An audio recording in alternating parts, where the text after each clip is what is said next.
Now talking of cricket, Pakistan cricket team ने मुत्तहदा अरब अमारात में होने वाली 3 मुल्की सीरीज़ की तैयारी शुरू कर दी है। कौमी टीम ने आईसीसी ग्लोबल क्रिकेट अकादमी में पहला प्रैक्टिस सेशन किया है। पाकिस्तान अफगानिस्तान मुत्तहदा अरब अमारात के दरमियान 3 मुल्की सीरीज़ 29 अगस्त से शुरू होगी। इफ्तिताही मैच जी पाकिस्तान और अफगानिस्तान के दरमियान होगा।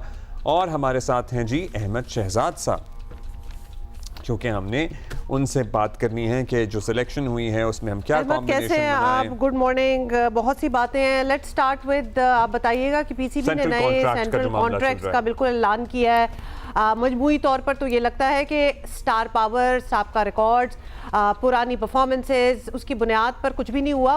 मौजूदा फॉर्म और परफॉर्मेंस पर कॉन्ट्रैक्ट जो है वो दिए गए हैं, विच इज़ एक्चुअली गुड। आपको भी ऐसा ही नजर आ रहा है?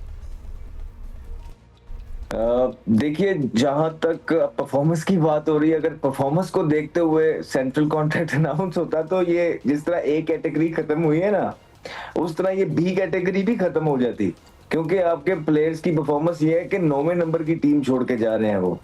तो खैर, अभी मेरे ख्याल से ख्याल रखा गया है। कुछ पॉजिटिव है, कुछ नेगेटिव है। पॉजिटिव ये है कि ए कैटेगरी खत्म की है, बिल्कुल ठीक किया है। और फिर याद है ना, ये वही एक कैटेगरी थी जिसमें इन प्लेयर्स ने पीसीबी को ब्लैकमेल किया था।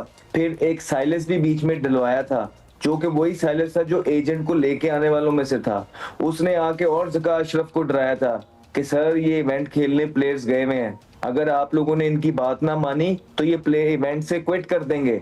फिर 60-60 लाख तनख्वाहें हुए, 3-3 साल के कॉन्ट्रैक्ट साइन हुए। हसीबुल्लाह बलोचिस्तान का एक वाहिद प्लेयर था जो मेहनत करके, बेचारा बच्चा अच्छा बैट्समैन है, विकेट कीपर बैटर, आपने उसको फारिग कर दिया है। यही तो प्लेयर्स होते हैं जिनको फाइनेंशियल स्ट्रॉन्ग करना है, ताकि वो अपनी क्रिकेट में फाइनेंशियली स्ट्रॉन्ग होकर अपना घर बार संभाल सकें और फ्री माइंड के साथ क्रिकेट खेल सकें। तो कुछ पॉजिटिव है, कुछ नेगेटिव है। बहुत सारी पॉजिटिव भी है, लेकिन कुछ ऐसी चीजें हैं जिन पे बात हो सकती है। अच्छा, बड़ा दिलचस्प है ये क्रिकेट बोर्ड के ने कैटेगरी एक के लाइक, अभी आप भी कह रहे हैं किसी को नहीं समझा। अगर वाकई ऐसा है कि इस कैटेगरी में मेरिट पर कोई एक भी कौमी क्रिकेटर पूरा नहीं उतरता, तो ये बजाते खुद बड़ी तशवीशनाक बात नहीं है अहमद? यही तो तशवीश थी जिसकी हम आप ही के चैनल पे बैठ के, जियो पे बैठ के पिछले 1 साल से लगे हुए हैं। इसी की वजह से तो रिटायरमेंट लेके बाहर आए थे। यही तो वो बातें थी जो हम आपको बताना चाह रहे थे और जो कोई समझ नहीं रहा था। तो आज ये जो डिसीजंस हो रहे हैं, ये वही हमारी बातों की तशरीह हो रही है। हमारी बातें सच्चे साबित हो रही है कि आप लोगों के सिस्टम के अंदर कोई एक भी ए कैटेगरी का प्लेयर मौजूद नहीं है। आपने जिनको पहले भी रखा हुआ था, जबरदस्ती रखा हुआ था। तो यही तो बात है कि आपने इतना अरसा पाकिस्तान क्रिकेट बोर्ड ने क्या किया है, कोई चीज डेवलप नहीं की है, टीम का बेड़ा गर्क करके छोड़ दिया है। 9वें नंबर की टीम है, वेस्ट इंडीज की 9वें नंबर की टीम के साथ आप हारते हैं, तो आपका फ्यूचर क्या छोड़ के जा रहे हैं ये प्लेयर्स भी, और पाकिस्तान क्रिकेट बोर्ड ने क्या तैयारियां की थी चीजों के लिए।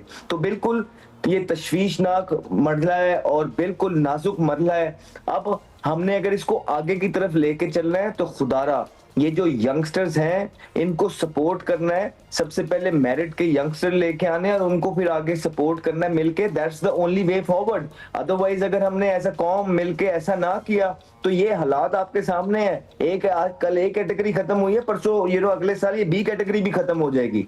तो अगर अभी भी जानिबदार तरीके से सिलेक्शन होती ना ये सेंट्रल कॉन्ट्रैक्ट की, तो आपकी बी कैटेगरी में भी एक आधा ही प्लेयर बनता होगा और उसके अलावा कोई नहीं बनता।